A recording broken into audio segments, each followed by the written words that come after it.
Hello అండి, అందరికీ welcome back to my channel. ఈరోజు వ్లాగ్ ఏంటంటే బాగా పడుకున్నాక నేను ఆఫ్టర్నూన్ ఏమేమి వర్క్ చేసుకుంటానో ఆ ఫ్రీ టైంలోని మీకు చూపిస్తాను. మార్కెట్ నుంచి ఆనియన్స్ తెచ్చుకుంటాం కదండి, దానిపైన ఆనియన్స్ తొక్కలు ఉంటాయి కదా, అవి మాటమాటికి ఇంట్లో ఎగుతూ ఉంటాయి. అదే అన్ని ఆనియన్స్ ఒకేసారి వేసుకొని తొక్కలు తీసేసుకుంటే మనకి కట్ చేసినప్పుడు పని కూడా ఈజీగా అవుతుంది. పొటాటోస్ కూడా ఆ ర్యాక్లోనే పెట్టేస్తానండి. నేను తెల్లుల్లి కూడా అలాగే చేస్తాను, తొక్క తీసుకొని ఉల్చుకొని పెట్టుకుంటానండి.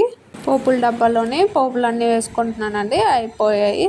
అప్పటికప్పుడు కావాలి అని హడావిడిగా వేసుకునే బదులు ముందుగా రెడీ చేసి పెట్టుకుంటే మనం వంట చేసేసరికి ఈజీగా ఉంటుందండి.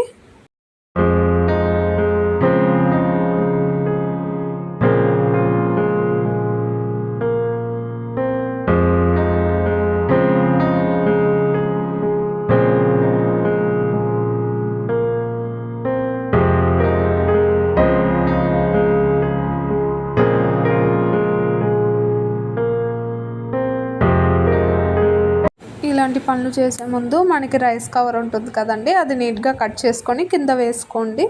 మనం ఏం చేసినా కూడా దాని మీదే పడుతుంది. ఇల్లు మొత్తం తొడవక్కర్లేదు, పని కూడా ఈజీగా అయిపోతుంది.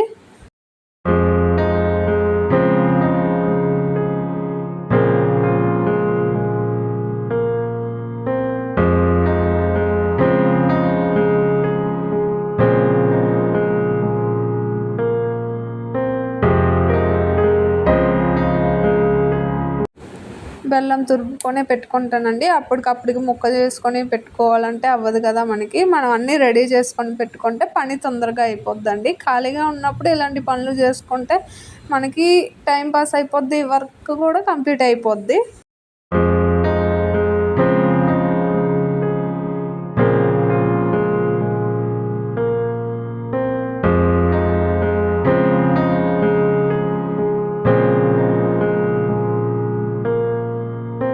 ఈ పౌడర్ బాబు కోసం అండి చేశాను. తనకి బాగా దగ్గుగా ఉన్నది.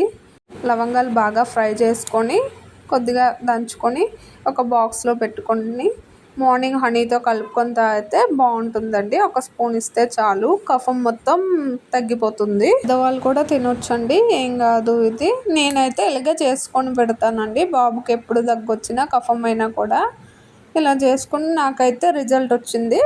వెజిటేబుల్స్ అన్నీ కట్ చేసి పెట్టేసుకుంటానండి బాక్సుల్లోని. నేను పెద్దగా దీనికోసమని బాక్స్ ఏమి కొననండి నేను, ఎందుకంటే మనం రోజు యూజ్ చేసుకున్నవే కదా, ఎక్కువ రోజులు స్టోర్ చేసుకోం కదా, ఇప్పటికప్పుడు అయిపోతూ ఉంటాయి. అలాంటి వాటి కోసం బాక్స్ కొనుక్కొని సపరేట్గా స్టోర్ చేసుకోవడం ఎందుకని నా ఒపీనియన్, అంతేనండి.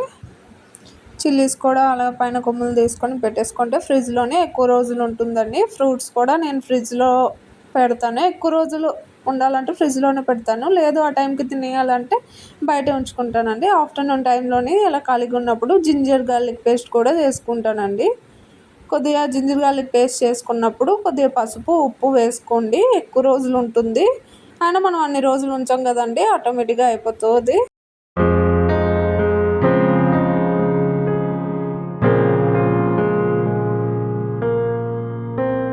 ఇక్కడ ఈవినింగ్ స్నాక్స్ కోసం ప్రిపేర్ చేస్తున్నానండి. ఫ్రూట్స్ అన్నీ కట్ చేసుకుంటున్నాను, ఫ్రూట్ కస్టర్డ్ చేద్దాం అనేసి. నా వీడియో కనుక మీకు నచ్చినట్టయితే please like, share and subscribe my channel. Thank you for watching my video.